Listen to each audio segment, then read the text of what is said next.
All right, hello and welcome to Engineering Ethics at NJIT. I'm your instructor, Daniel Estrada, and this will be the welcome video for the semester. In this video, I'll say some things about the goals for this course, and I'll give an overview of the assignment structure and the course policies as outlined in the syllabus. I'm recording this video in late August, about a week before classes start for the fall 2020 semester. We're still in pandemic conditions, and all my classes are online this semester. But I've been teaching Engineering Ethics at NJIT as an online class since 2015, so the class is really set up to be an online class. Still, I know students can find it difficult to work from home in these pandemic conditions, especially with all the other challenges of the moment. So I want to be as flexible as possible and to make as many reasonable accommodations as possible so that I can help every student in my classes do their best work. To that end, I've set up a couple of additional opportunities to engage me as the instructor and also your peers in both formal and informal settings. We'll be using Canvas discussion forums, and we have a WebEx class on Mondays and Wednesdays. And we'll also be using Discord for some informal discussion this semester. So I hope you find these resources and this material engaging and constructive. I hope you enjoy the semester. Let's jump right into the material. All right, so the welcome video is structured as follows. I've already introduced myself, so we're making fantastic progress. Next, I will talk a little bit about what this course is and isn't. And then I'll cover some highlights from the syllabus, talking about the lesson plan and the assignment structure, the grading policy, the late policy, and so on.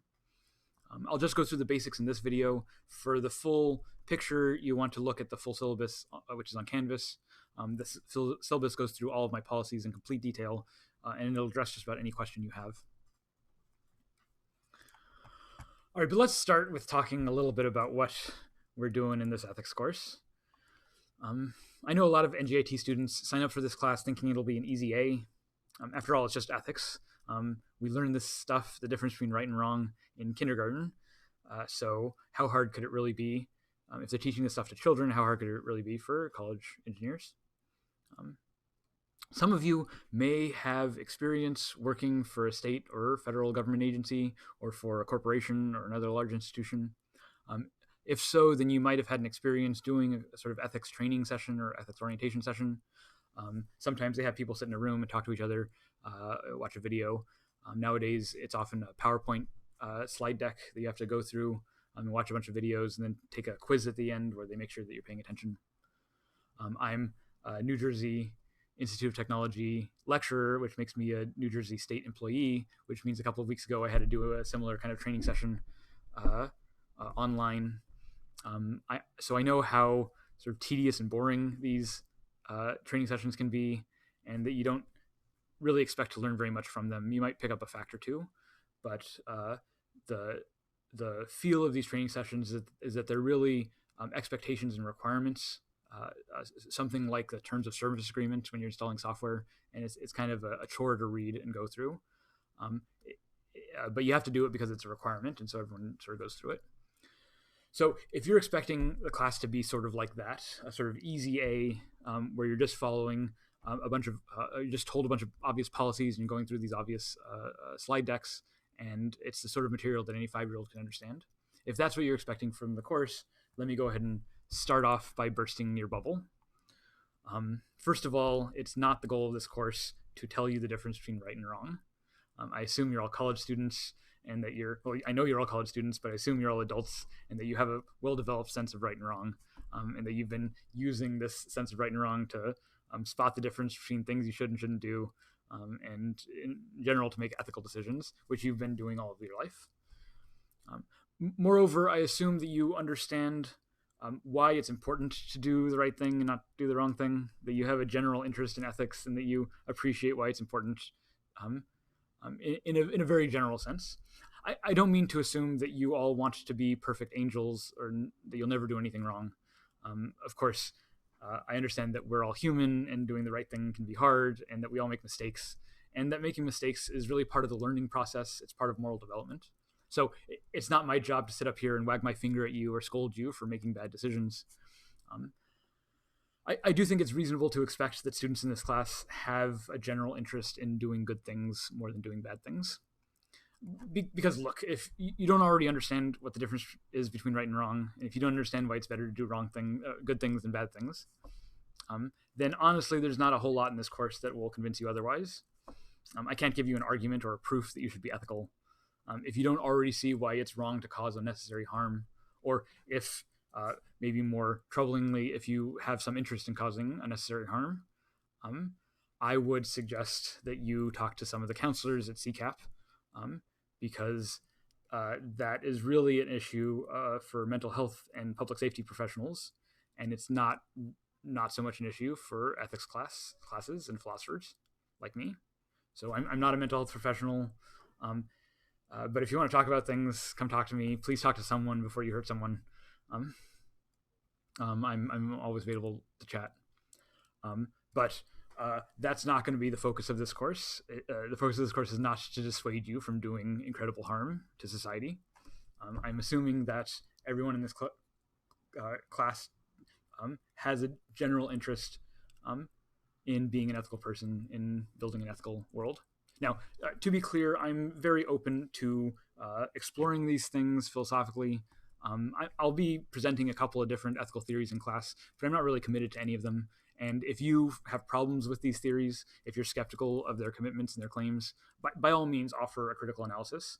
Go deep, give it your all. I would very much like to engage, and really part of the point of this class is to engage these various ethical theories and what's good or what's problematic about them. So please give your analysis. I will assume that when you're giving these critiques of the ethical theories, that you're doing it in an interest to improve ethical theories, to make the best possible ethical theory, and in general to build a more just and peaceful world. I assume that you're not criticizing the ethical theories because you reject the very concept of ethics, or you have an interest in wanton nihilistic destruction.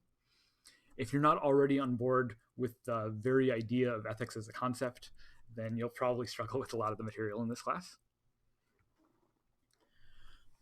Now, that said, it's important to me that this class is not just a boilerplate review of dull principles and policies that you're expected to memorize and feign allegiance to. It's not the goal of this class to teach you my own ethical views or personal commitments. I'm human, and so a lot of my biases will show through in the course material. So let me say clearly right here that your grade will not depend on whether I agree with your views or you agree with my views, or whether you engage my views at all. I try to provide enough material that there's something for you to engage, whether or not you like the sort of things that I'm saying in class. And so for that matter, it's not the goal of this class to teach you the NJIT ethical vision or institutional policies. We'll talk a little bit about some of these policies, but not because the goal of this class is to teach you those policies. It's also not the goal of this class to teach you the policies and laws of New Jersey State or the United States of America or of any other public or private institution. It's true that NJIT students are required to take this class because it's an accreditation requirement for engineering schools. The accreditation programs who make this institution a degree-granting institution require that the colleges offer an engineering ethics course as part of the engineering ethics, as part of the engineering degrees. And so every reputable engineering program across the country has some course like this that they offer. But aside from that sort of general requirement, there's nothing in this class that I am required to teach you by law. No one gave me a lesson plan or told me to teach specific material or that you were required to learn this material. All of the material in this class was selected by me personally and refined over the last 5 years to give what I think is a broad and thematic approach to classic cases in engineering and some important conceptual tools for navigating those cases. I made all the slides myself, so if you see a typo, it's my fault. I picked these cases because I like talking about them, and to some extent they reflect my own values. But really, it's because I think you'll find these cases instructive and helpful in developing your own views and in having discussions with your classmates. So hopefully, after you graduate from NJIT, you get a great job. And at that job, there'll be some orientation session where you have to go through a PowerPoint slide and take a quiz or whatever that goes through all the policies and legal regulations that are specific to your job and your workplace. I don't know where you're going to be working, so I can't anticipate all of those laws and policies, and it's not the goal of this course to prepare you for that orientation session when you get a job. And besides, a lot of the students in this class aren't planning to be engineers. There's a lot of biology majors, biomed majors, there's architecture students in class, IT majors, some physics majors. And even among the engineers, there's a pretty big diversity: chemical engineers, mechanical engineers, electrical engineers, computer engineers, civil engineers. There's all of these different fields have their own professional societies, and all those professional societies have come up with their own ethical codes and policies. And it's not because these different fields disagree with each other about ethics, but it's because each of the fields have their own unique ethical challenges, and they've built their policies to address the particularities of those fields. So it's not my personal goal to anticipate all of the different fields, and I'm not going to give you like sort of an overview of the different fields of engineering. I strongly encourage every student in this course to adapt the material, the reading and writing assignments, to focus on cases and policy issues that are more closely related to your own interests, to your field of study, and to your career trajectory. I'm not going to cover all that. I wouldn't know where to begin. I should say here that I have a computer science degree as an undergraduate from the University of California, Riverside, and that computer science department was in an engineering college. So I do have some background in engineering and sort of technical sciences. But my PhD is in philosophy from the University of Illinois. My primary research is in philosophy and ethics. I do AI ethics, so I do draw on some of my computer science background. But to be clear, I am not an engineer. I've never worked as a professional engineer or in a professional engineering context. I've never been on site at a build or anything like that. My experience for this course is really as a philosopher and as an academic. And some of my experiences sort of working for big public institutions like NJIT or the University of Illinois are some of the experiences I'm bringing to bear in this class. But I'm not an engineer. Some of the students in this class will have more professional experience in engineering than I do. Some of you might have worked with engineers or as an intern with an engineer in the past. Also, you might have had other courses that go over some of this material. I know chemical engineers often take the process safety class before they take this class, and we go over some of the same cases and some of the same methodologies. So that experience will be useful. Really, if you have any experience that bears on our conversations, please bring them into the discussion forums. Fill in the gaps in my presentation. Correct me when I make mistakes, because there will be gaps and I will make mistakes. I really do hope to learn as much from you all as you learn from me. But to be clear, it's not the goal of this course to teach me a bunch of things about engineering. So if this is not what the course is about, then what is the course about? Simply put, the primary goal of this course is to give you an opportunity to think critically about ethics and your values and your commitments in a professional context. We all did learn about right and wrong as kids from our parents and our teachers, but you've probably not had the chance as an adult to really sit and think about your ethics and values and to talk about them with your friends and colleagues in a professional context. And really just spend the time to figure out where you stand on a bunch of complex philosophical and ethical issues. But for the next 15 weeks, that's exactly what your job is. Your primary task is to think about your ethics. In other classes you might take, engineering classes, there's typically like homework problem sets that you have to do with complicated math and physics, and you got to do these problems over and over again as practice, because by doing it, by practicing these techniques, you learn ideas and you learn to get comfortable working with these abstract concepts. So I want you to treat engineering ethics in the same way. Practice it, not just by doing the homework, but by talking about it, by raising cases with your friends and colleagues and see what they think. Ask questions of people. Really try to engage the material and lesson themes. For most of you, this will be the only time in your entire career where you have dedicated time in your schedule every week to really think about what matters to you, what your commitments are, what lines you refuse to cross, and to do it in dialogue with your peers, in a sort of open conversation with your peers. You'll have ethics orientations in the future, but they won't be this sort of open to conversation and pushback. So take advantage of it now, because in the future, when you have a career and you have a bunch of responsibilities and you have clients and bosses breathing down your neck about deadlines, and maybe you have to make a decision where real lives are on the line, In that situation, in that stressful and time crunch situation, you might not have a lot of time or mental energy to step back and think about what really matters to you, where your values lie, or how you feel about this whole ethics thing. So the big goal of this course is to give you the time and space to do some of this thinking now, where almost nothing matters, where nothing's on the line. No one's going to die from the opinions that you give in the discussion forums. No one's going to lose their job. If anyone loses their job, it's me, but not you, over the conversations that we're going to have. So really treat this class as a kind of professional sandbox where you can experiment with your ethical views, with arguments and positions that you're not 100% committed to, but you want to sort of see how they play out in dialogue with your peers. Maybe you try something out and you realize that, oh, that actually doesn't work, and maybe that's not what I really think.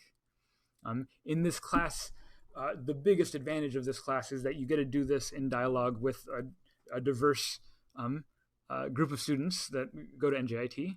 All the students here have different backgrounds, different experience, different career goals and trajectories, and different value systems.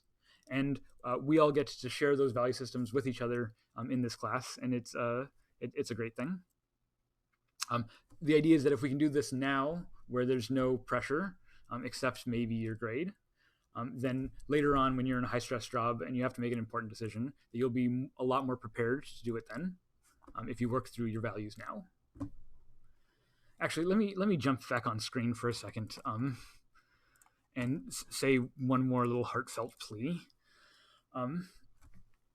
Take this opportunity seriously. Philosophy is a privilege.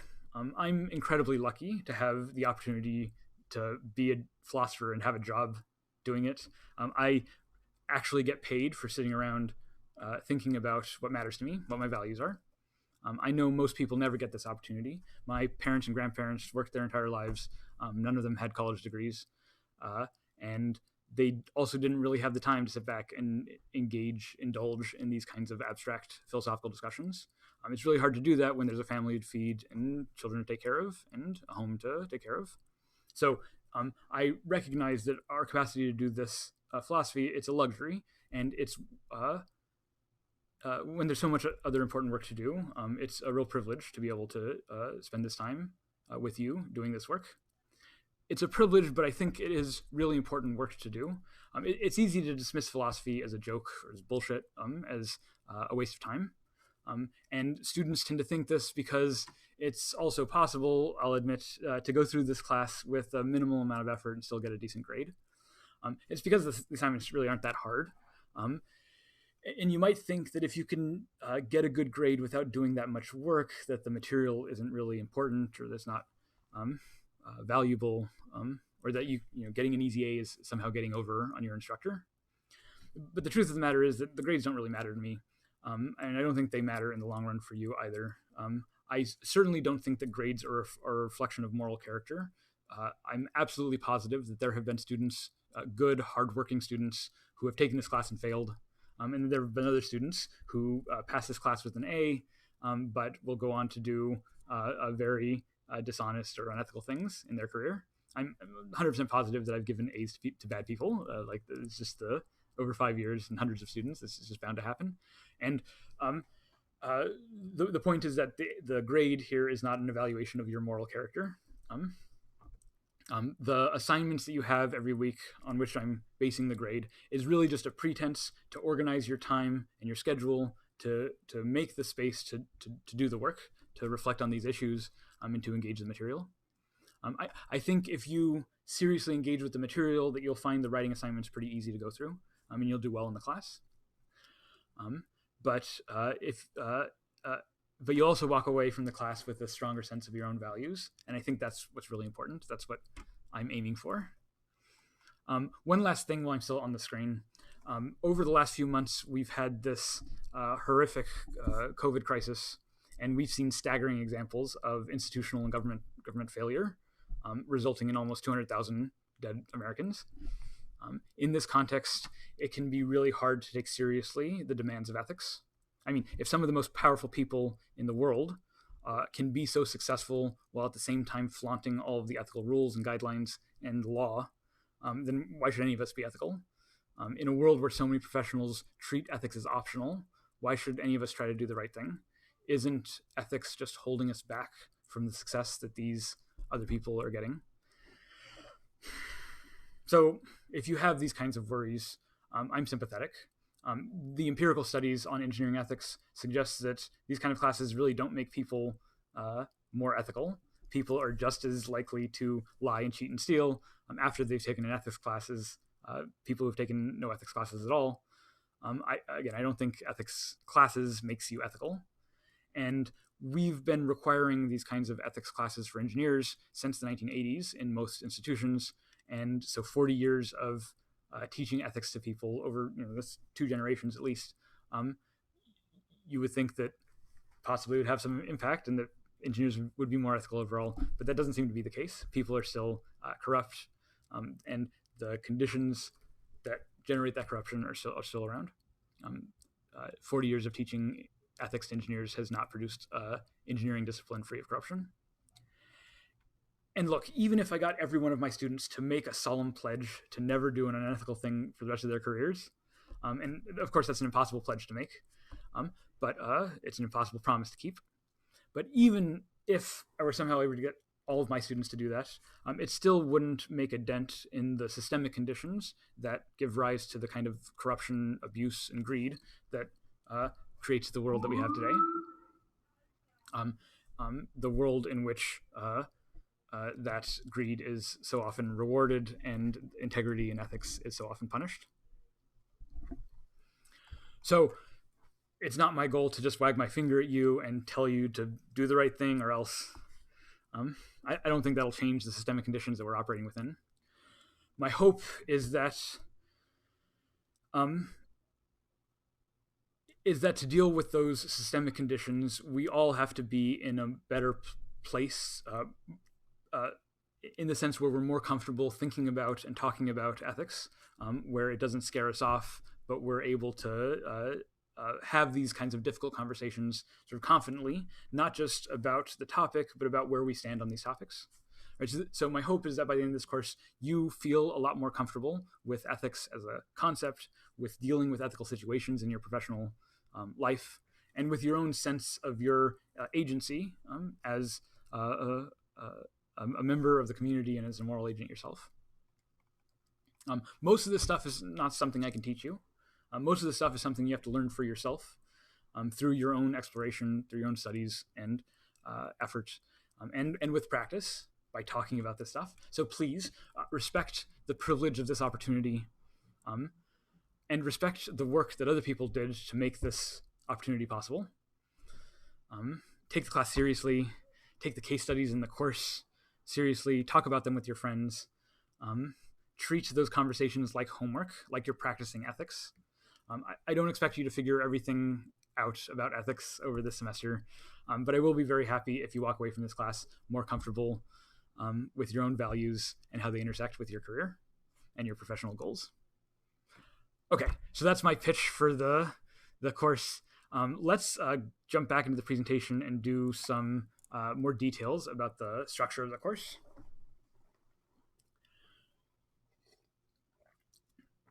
So the course is divided into 15 lessons, 1 lesson each week. Each lesson consists of a lecture video and some slides. In the slides, I walk through the lesson themes and I go through the readings so you have some idea of what goes on in the readings. In addition to the reading and lecture material, there's a short quiz every week on the readings, and you will have to write in the discussion forum on Canvas. Writing in the discussion forum consists of posts, which are about 500 words, page and a half essay. You can also do video essays for about 5 minutes. And then, so everyone has to do a post for every lesson. And then you're also asked to reply to other students' posts in that same lesson. So your discussion post should be about 500 words. Your replies should be about 150 words, which is about a paragraph, engaging your peers. So the discussion, replies, and the quiz make up the assignments for each lesson. Your lesson should take about 5 hours each week to prepare. I'll talk about the assignments in a little bit more detail in just a second. In the fall 2020 semester, I'm also teaching an honors class. It's an online class, but it is scheduled for class meetings on Monday and Wednesday from 11 to 12:20 in the morning.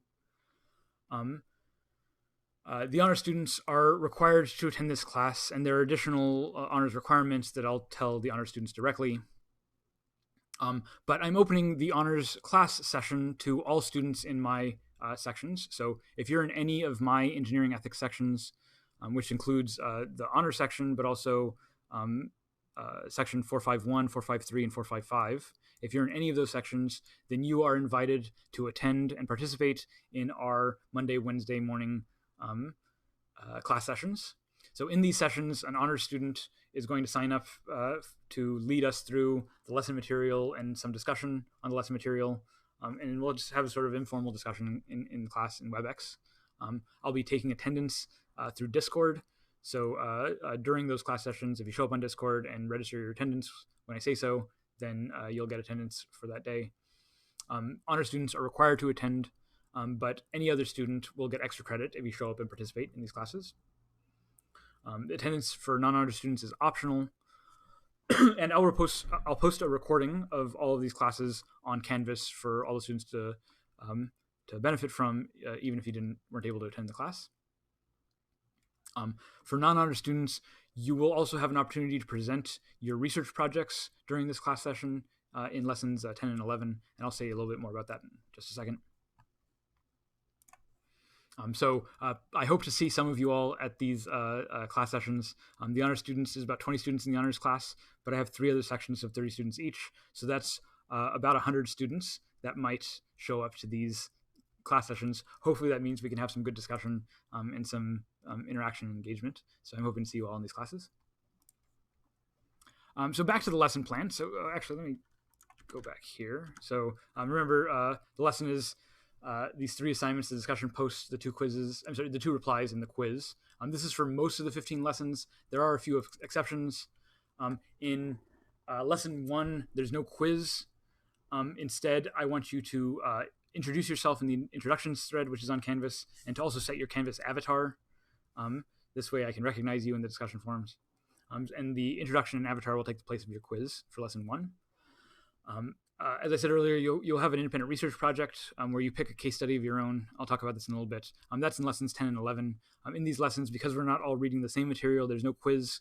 Instead of a quiz, I'm asking that you put together an annotated bibliography with your scholarly sources for the research project. And then the annotated bibliography takes the points for the quiz for those lessons. And then finally, in the final lesson, lesson 15, there won't be any readings. It's not a content lesson. Your assignment is to write about what you learned over the semester, what lessons you enjoyed, what lessons you didn't enjoy, what you're taking away from the class.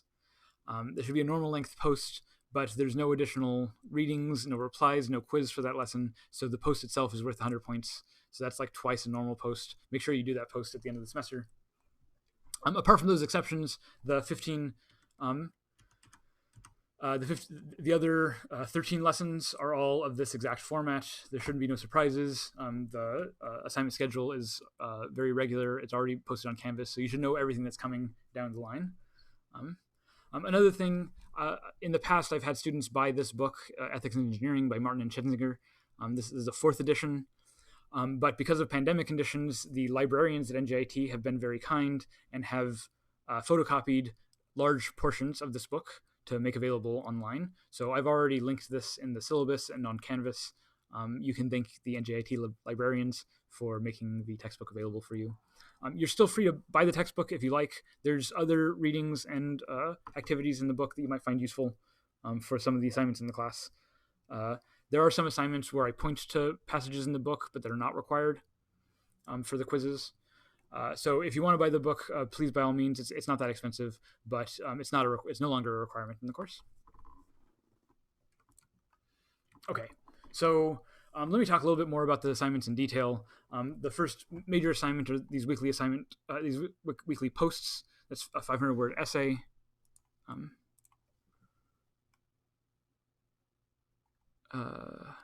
Sorry, finding my, okay, so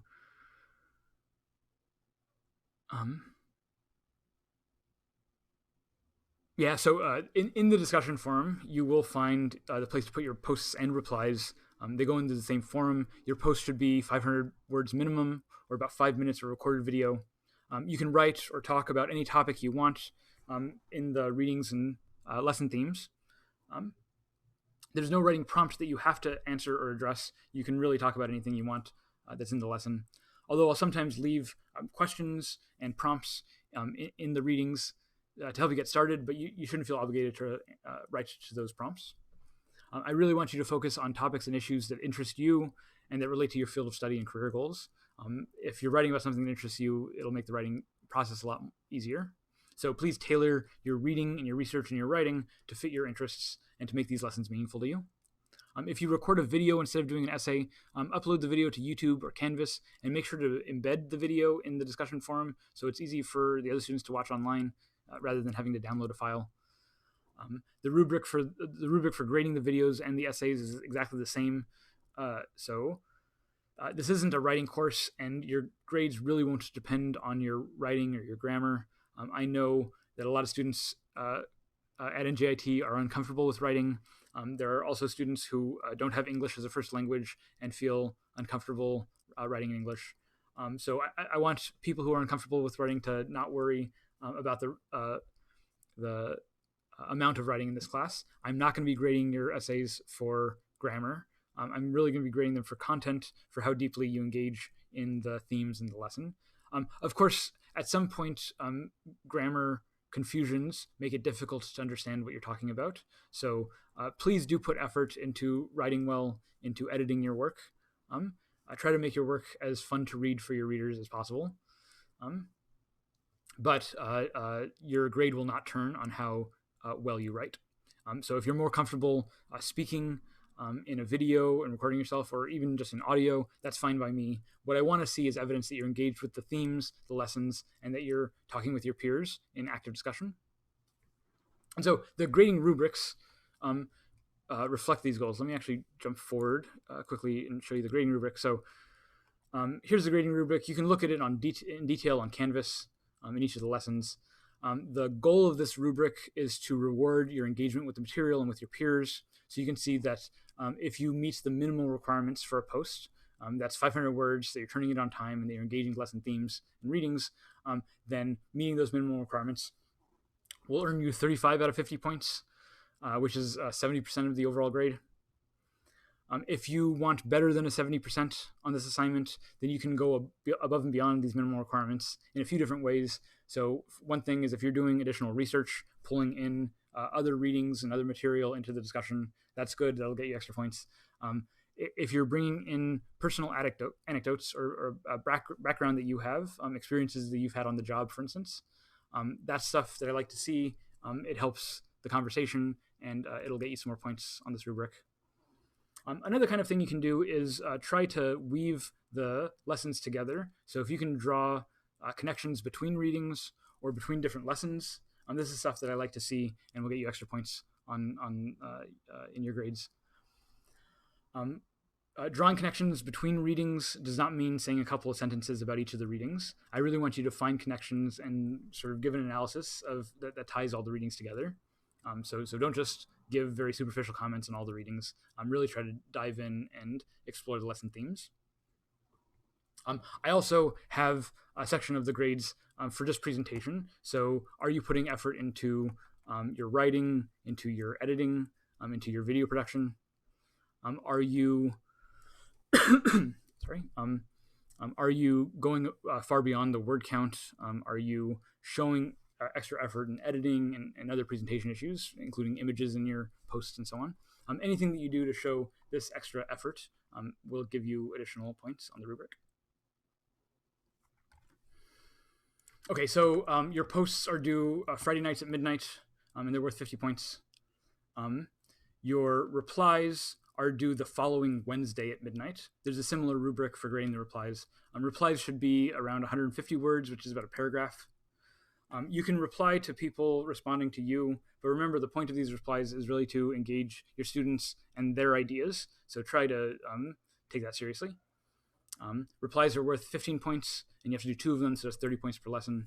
And that means overall the discussion forum is worth 80 points out of 100 per lesson. So that's by far the biggest portion of your grade. Um, in addition to submitting your post and replies to the discussion forum, I'm also asking that at the end of your, when the replies are due, that you take your post and replies and put them in a Word document and then submit that document to the plagiarism detection app on Canvas. In each one of the lessons, there's a link where you can submit the document. You can only submit one document, so make sure you put all of your post and replies in a single document, and then it'll be due on Wednesday when the replies are due. Make sure you post your post and your replies in the discussion forum also. So I'll do the grades in the discussion forum, but I won't grade something that isn't also submitted to the plagiarism detection. If you don't submit to the plagiarism detection, you won't get a grade. So please make a habit of submitting to plagiarism detection at the end of every lesson. Okay. In addition to the discussion forum, the other 20 points of your weekly lessons goes to a quiz. The quizzes cover the readings, and in fact, they only cover the required readings. So I distinguish between required and optional readings. The only difference is that the required readings might appear on a quiz. The optional readings will not appear on the quiz. Apart from that, though, the required readings are not required in any substantive sense. You don't have to write about the required readings. You could write only about the optional readings if you like. From the required readings, I form a few multiple choice questions. This is how a quiz usually is. It's usually 5 multiple choice questions. The questions are really easy. They're no trick questions. They don't involve any kind of deep analysis. They're really just to make sure that you've actually opened the documents and skimmed through them. I should make clear that I have a lot of readings for each lesson. You're not expected to go through all of the readings. There's too much material to go through all of the readings. You're expected to skim through the readings just enough to take the quiz and to figure out something to write about and to talk with your peers. So often that means skimming through readings is enough until you find something you want to write about, and then you might read a little bit more closely. It's your responsibility to manage your time wisely and to go through this material in ways that are productive. Go through the material until you feel like you can take the quiz. The quizzes have no time limit, and you can open them up on Monday and keep answering quiz questions until Friday when they're due. The quizzes are due at Friday at midnight or at 11:59, and that's a hard deadline. Canvas will shut down the quizzes after that point, so make sure you get your quizzes in before that deadline, and quizzes are worth 20 points. And that's really the class. Those discussion forums and the quiz make up 100 points for each lesson. It's 50 points for the quiz, 30 points for the replies, and 20 points for the quiz. I'm sorry, 50 points for the post, 30 points for the replies, and 20 points for the quiz. Lessons 10 and 11 are your research project, and those are graded a little bit differently, with your reports worth twice the usual post, so 100 points for your reports. And then your annotated bibliography is your quiz points, so the whole thing is worth 150 points for each lesson. So with 13 normal lessons at 100 points and 2 150-point lessons, that puts the total required points for the course at 1,600 points. You can see the grade scale here. You get an A if you're over 1,440 points.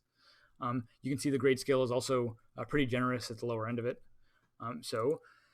Hopefully you don't have many issues with the grading scale. All right, let's talk quickly about the late policy. As I said earlier, quizzes shut down on Canvas at 11:59, and that's not flexible. Late quizzes will not be accepted, so make sure you get your quizzes in on time. Posts and replies, I'm a little bit more flexible about. So first of all, there's like a 30-minute grace period. If you turn in your post at 12:05, I'm not going to mark it as late. But don't push that. If you're turning it in after noon on Saturday, that'll be late and it'll receive a penalty. So the idea is that for 1 week after the due date, you can turn in posts and replies for a late penalty. The late penalty is 15 points for posts, so you can get a maximum score of 35 out of 50 points, and 5 points for replies, so you can get a maximum score of 10 points during this late period. So you get full score until the deadline. After the deadline for 1 week, you have the option of turning in material with this late penalty. And then after that week expires, I will not accept any assignments without some prior arrangement. So if you don't get your material in during this late penalty period, it won't earn credit. What that means is that please do not try to complete all this work at the very end of the semester. Don't go back to the early lessons and complete a bunch of old material, because if it's after the late penalty period, it will not receive credit. So that's a lot of wasted work. So please don't make me feel sorry that you wasted all that work. Now, this is the normal late policy, but I understand that life doesn't happen on the semester schedule and that other things come up and that you might need to make adjustments during the semester. So there's two ways of doing this. One is for planned events. If you know something's coming up, if you have an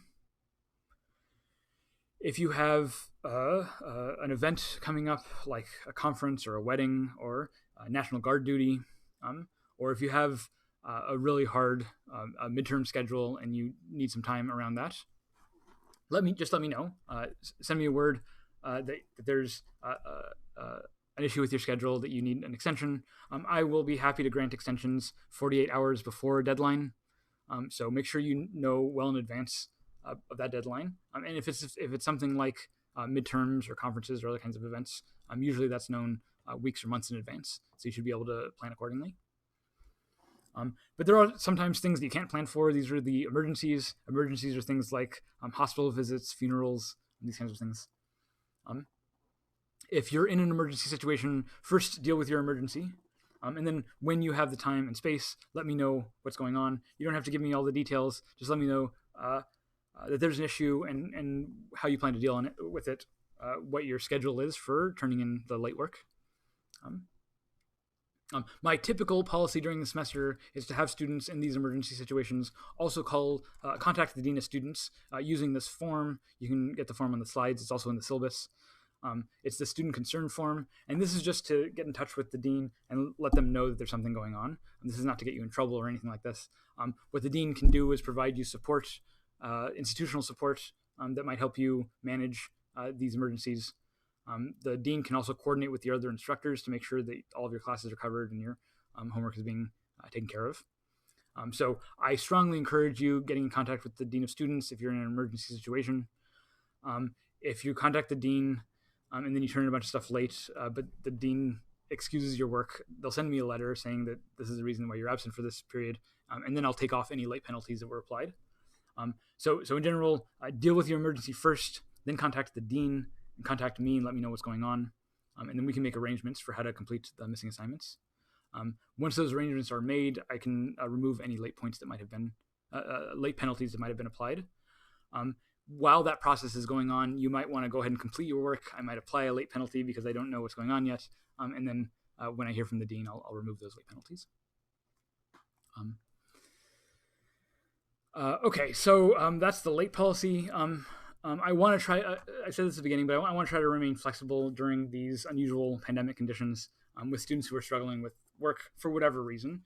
It doesn't have to be an emergency. If you're just struggling with work from home, or if you're having to help out with your parents' business or whatever, if you're struggling with an eviction, for instance, these are things that have happened to students my students over the last few months during the summer and spring schedule.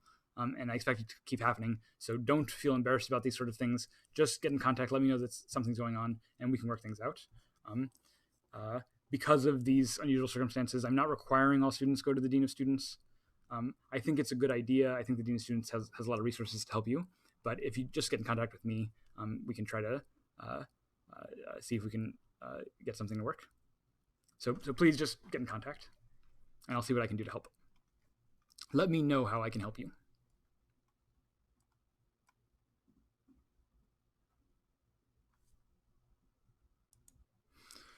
Oops, I clicked on the thing. Okay, so we're almost done. I just have a few more things to go through really quickly. One thing is plagiarism. I've had a repeating and regular problem with plagiarism in this course. And so to avoid any problems, let me just make a few things clear. So first of all, with citations, the point of citations is to give credit to the work that other people did that helped you do your work.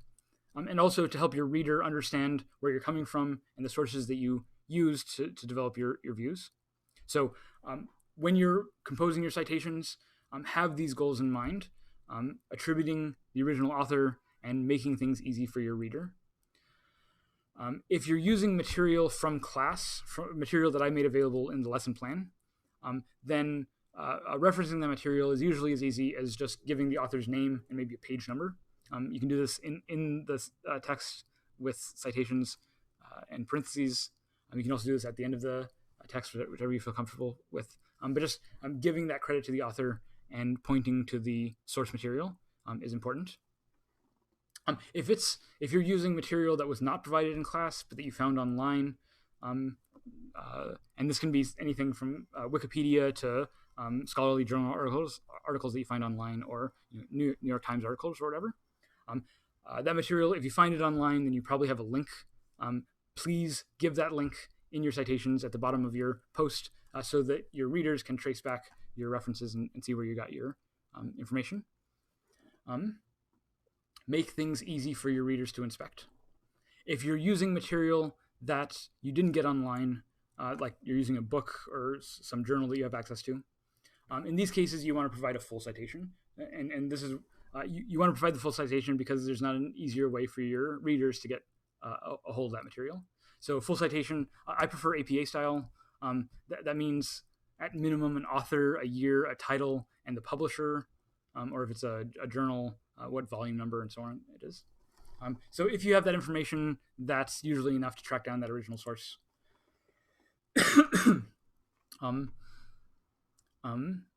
If you don't have at least this information, it's probably not possible for your reader to track down that source. So your citation probably isn't very useful. Please try to make your citations useful.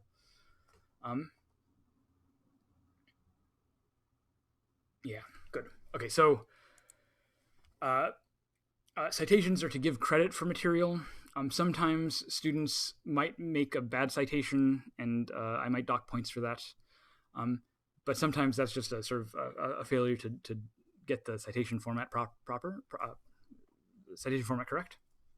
But sometimes students who fail to give the proper citations are committing acts of plagiarism. So the NJIT Code of Student Conduct has a definition of plagiarism. They have several definitions of plagiarism, but one definition here is intentionally or knowingly representing the words or ideas of another's as one's own in an academic exercise. So if you're doing anything to present other people's work as your own, this constitutes plagiarism. There's obvious examples of this, like copying and pasting from Wikipedia. That's obvious plagiarism and will be treated as such. But there's more subtle versions of plagiarism. One thing I've had a repeated problem with are things like paraphrase. So paraphrase and illegitimate paraphrase is where you take the original source material and do some minor adjustments to the sentences. Change a word out for a synonym, or rearrange the order of a word so that it's not exactly copying from the original. These kind of minor adjustments are not legitimate writing exercises. That's still plagiarism, and it will be treated as such. That's still an attempt to knowingly or intentionally represent the ideas of another as your own. Doing those kinds of minor modifications does not count as your own writing, and it'll be treated as plagiarism in this class. Another thing that counts as plagiarism that students are sometimes not expecting is self-plagiarism. So I've sometimes had students that decide that they just need to leave they just need to write one comment and then copy and paste that same comment twice, and that counts as leaving two comments. This counts as plagiarism, and if I find you doing this, you don't get credit for either comment. Self-plagiarism is plagiarism. It's not giving proper credit where it's due, and you will be, and the assignment will be treated as plagiarism. So the penalty for plagiarism is that the offending assignment will receive 0 credit for that assignment, and that those points cannot be made up. The student who is found plagiarizing will also lose all extra credit for the semester. So any extra credit you've earned will be void, and you will be not eligible to earn any of the remaining extra credit for the semester. Those two things together tend to be a pretty severe penalty. If students, the most common place to find plagiarism is in the research projects. And if students fail the research project because of plagiarism and then lose all their extra credits, it's almost guaranteed that the student will drop a full letter grade in the class at the end of the semester. And that's, I think, the minor penalty. If I see students repeatedly plagiarizing with egregious cases, then I will refer the students to the Dean of Students for more severe penalties, and it's very likely that I will fail you from the course. The maximum penalty at NJIT for plagiarism is expulsion from the university. So the university treats plagiarism very seriously. I take plagiarism very seriously. Please do not cheat in my ethics class. I will not tolerate it.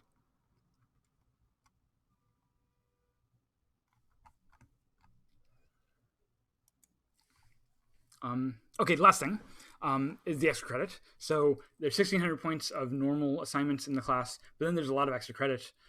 This extra credit is genuinely optional work that students can complete to make up missing points, to pad their grade out. If you're worried that you're just below a threshold, maybe you want to do some extra credit to make sure you're over that threshold. These points are only available to the students who do not plagiarize. If you plagiarize, you lose all these extra credit points. So don't do that.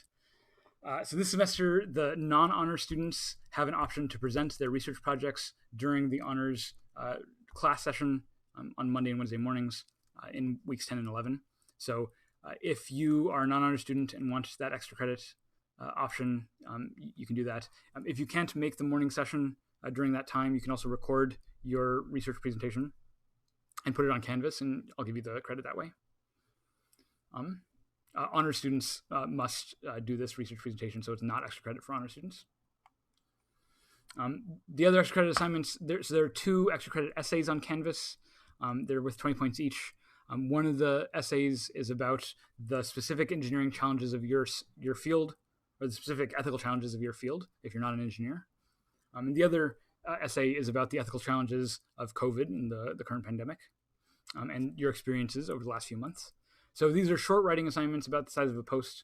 If you complete them, you'll get some easy extra credit. And those are due at the end of the semester. Another regular extra credit assignment that I have are these lecture passwords, which you can see in the slide deck for each lesson. I'll have you, I'll just say explicitly that the passwords are not in the lecture videos. In the lecture videos, the passwords are wrong. So make sure you actually open up the slide deck and look for the passwords in the slide deck. It'll be in the same place as it is in the video, but it'll be the correct password. If you put those passwords into the weekly quiz, you'll get an additional point. It's sort of a bonus point for that lecture password every week. So it's not a lot of points, but it's 15 points throughout the semester, which is almost a quiz, so that adds up. The final extra credit assignment that I have available are these peer reviews, which are automatically assigned on Canvas. At the end of the discussion forum, after the replies have been due, Canvas will automatically distribute peer reviews to every student who's submitted an assignment. These peer reviews are optional, but you'll have an opportunity to grade another student's assignment on the same rubric that I use for grading everyone's assignments. So you'll have a little rubric, and you can fill it out and leave some comments for the students. The comments that you leave in the rubric that you give is not anonymous. The students will see the name of the people who's grading them. And please do not leave content replies in the peer review. So the peer review is for after the discussion forum is over, and it's really for talking about the grades. Leave your content discussion in the discussion forum directly. And please do not comment on grades in the discussion forum. Leave your comments on grades to the peer review. The goal of the peer review is to give another avenue for peer engagement, especially over the writing and the scholarship. It's also to help you get some insight into the grading process, so you understand what I'm looking at when I'm filling out the rubric. Maybe understanding how the rubric works as a grader will give you some appreciation for the grading process when you're actually writing your essays. The other point of the peer review process is just as a double check on my own grading policies. So if my grades are radically out of step with the grades that other students are giving, then this is a indication that maybe there's something wrong with the grading policy, or something, someone's grading these things incorrectly. So it's just another double check. Again, peer reviews are optional. If you do peer reviews, I think I'm assigning 2 peer reviews per lesson after the replies are due. And if you complete those, you'll get a point for each peer review that you complete. All right, and I think that's the class. Let me put myself back up on screen here. Thank you very much for listening to this whole video. If you're still here, I hope you enjoy the course. I'll stop now so you can get started with the course material. Let me know if you have any questions. I'll see you on Canvas and Discord. Good luck this semester. Bye.